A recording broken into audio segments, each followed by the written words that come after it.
So opening day of trout fishing is tomorrow, and that means there's probably going to be some questionable people on the water. But, after a couple weeks, they usually die down, thin out, thank God.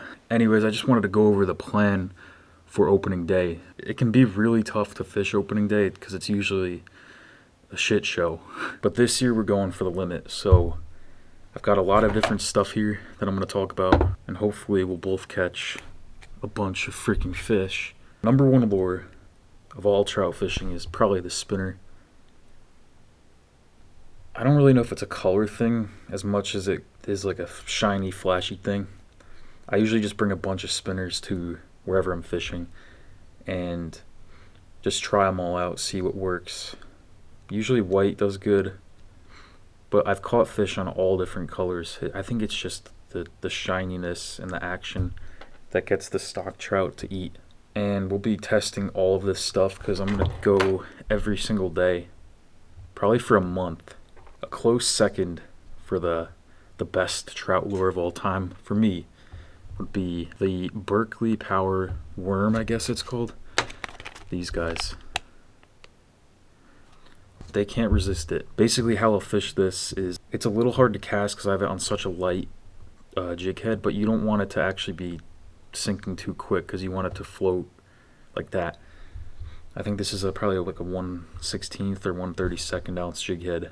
Basically I'll just I'll cast upstream, let it float over a spot where I think there's fish, usually under bridges in deeper parts, but you can also catch them in shallower water, and fast moving stuff is a killer.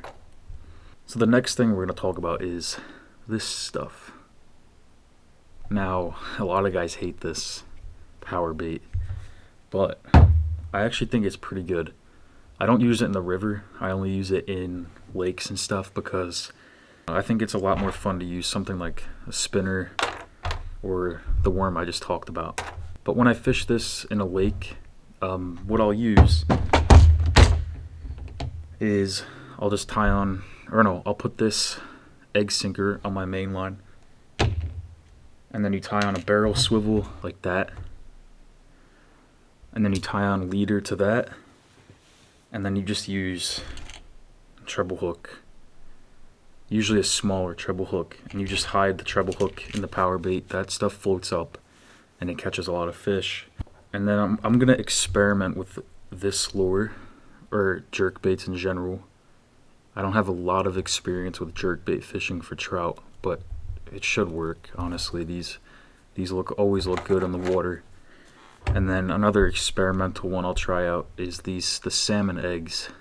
You see a lot of guys using them, and I just thought it's not as fun as like spinner fishing or using a spinner or the jig, but it seems like it gets the job done. I always find these guys in the trout's stomach too. So instead of going to the main river tomorrow, I think I'm actually going to go to a little creek, because there's always a ton of people at the main rivers because that's where the most fish get stocked, but that doesn't mean you're going to catch anything. Ask me why I know that. But yeah, if you go online, search up, like, let's say you live in New York trout stocking allocations 2024, the whole list of the names of every place that gets stocked will be there, and you can see exactly like how many fish get stocked there, when they get stocked, and you can use that to your advantage because a lot of guys don't look at that. They just go to their main river and start casting. If you never fished opening day of trout fishing, don't be intimidated by all these older guys. Like they give you looks if you don't know what you're doing. Some of them are dickheads, some of them aren't, but just go in there and start fishing, dude. It's not that big of a deal. Hey, use the lures I showed you, and we both should catch a lot of fish. Good luck.